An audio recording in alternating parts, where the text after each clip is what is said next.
Christian backed into South Plainsville shed, looking very irritated. "What happened to you?" Kevin asked. "I had to take Karen with me on one of my afternoon mail runs," huffed Christian.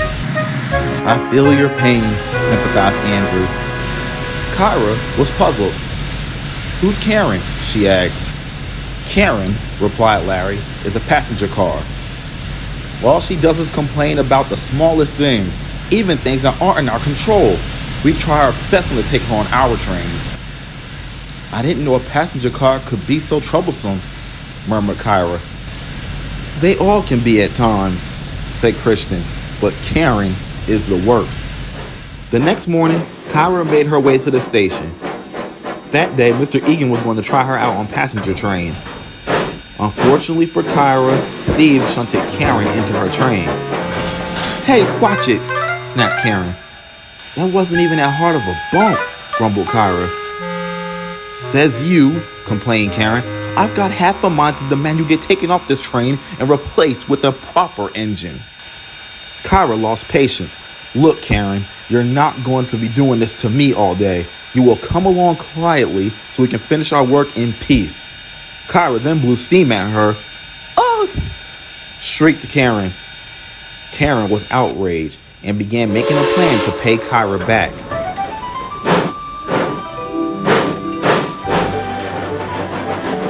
When they reached Middletown, Karen slipped her brakes on, causing Kyra to stop short of the platform. "Quit fooling around, Kyra," called Allie. "The passengers can't get to the platform from there." Kyra sadly pulled into the station.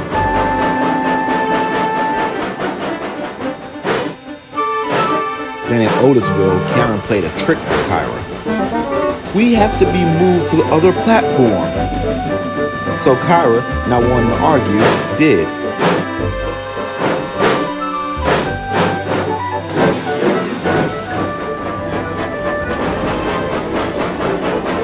However, they ended up blocking the path of the streamliner.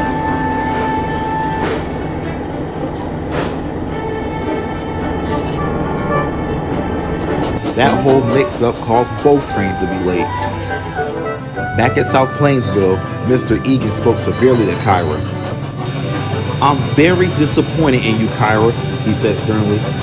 "But sir, it was—" "I don't want to hear it, Kyra," snapped Mr. Egan. "If you misbehave tomorrow, you'll work in the mines until further notice."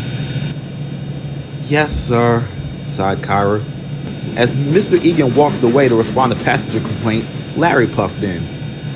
"What's the matter?" asked Larry. Kyra told Larry all about Karen. "We must teach that coach a lesson," cried Sarah. "Don't worry about it. You'll just get yourselves in trouble too." Kyra puffed sadly back to her shed, leaving Larry and Sarah behind.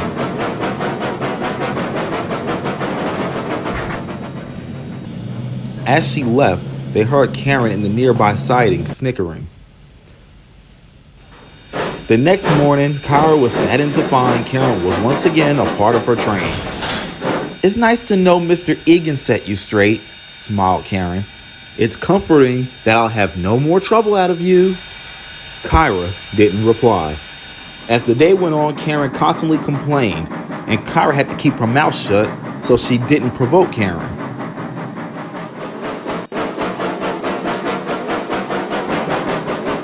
They reached Otisville on time, and Kyra went to the yard to turn the train around. As she reversed out of the station, she had an idea. She turned herself around on the Y, but not the train. So this left Karen at the rear of the train. This made her furious. "Switch me to the front at once," she snapped. "Negative," laughed Kyra. "That'll make us late." Kyra pulled out of Otisville Station with no trouble.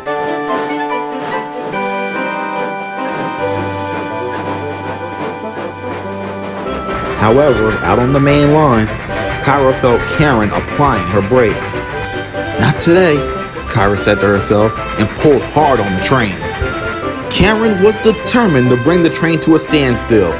The train was beginning to slow, but Kyra was not going to let Karen win. She gave a great heave, then suddenly, The coupling between Karen and the other coaches broke, the air hoses snapped, and the brakes came on. Kyra rolled to a stop just outside Middletown.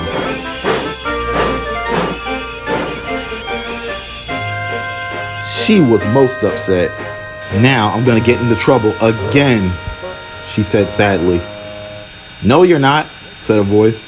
Mr. Egan had been on the train and witnessed everything. This time, Karen was in trouble. You are a very naughty passenger car, he scolded. You could have hurt your passengers. For the first time ever, Karen was speechless. I'm sorry, Kyra, Mr. Egan said. That's okay, sir, replied Kyra. I'm glad you were on my train. I was only here because of Larry and Sarah. Later, after I calmed down, they explained your side of the story and suggested I ride your train to see for myself. So they asked Steve to put Karen on your train today. Can we get a move on? Called a passenger. Yes, indeed, said Mr. Egan. But you'll need another coach. You can use one of my trailers, suggested David. Once Karen's passengers were transferred into the trailer, Kyra set off, determined to make up for lost time.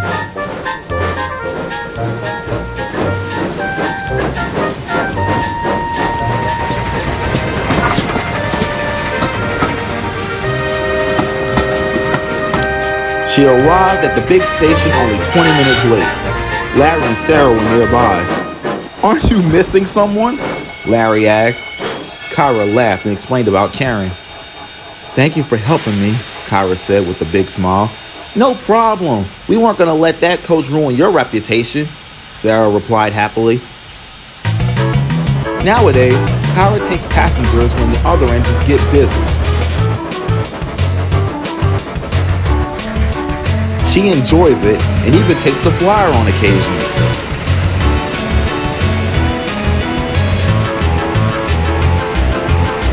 Oh, I suppose you're still wondering about Karen. Well, Mr. Egan sent her to the Quarry to become the new yard office for the Quarry manager.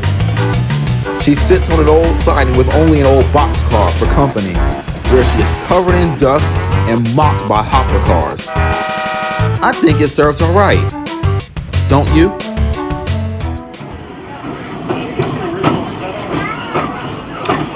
Rules and tables like that now. D&D, so we call it Dumb and Dumber. It's John Samar. It's the NS crew. Yeah, so they stop. Watco takes care of all Phillips 66's other plants. All of them. And we were the only one that Watco didn't do.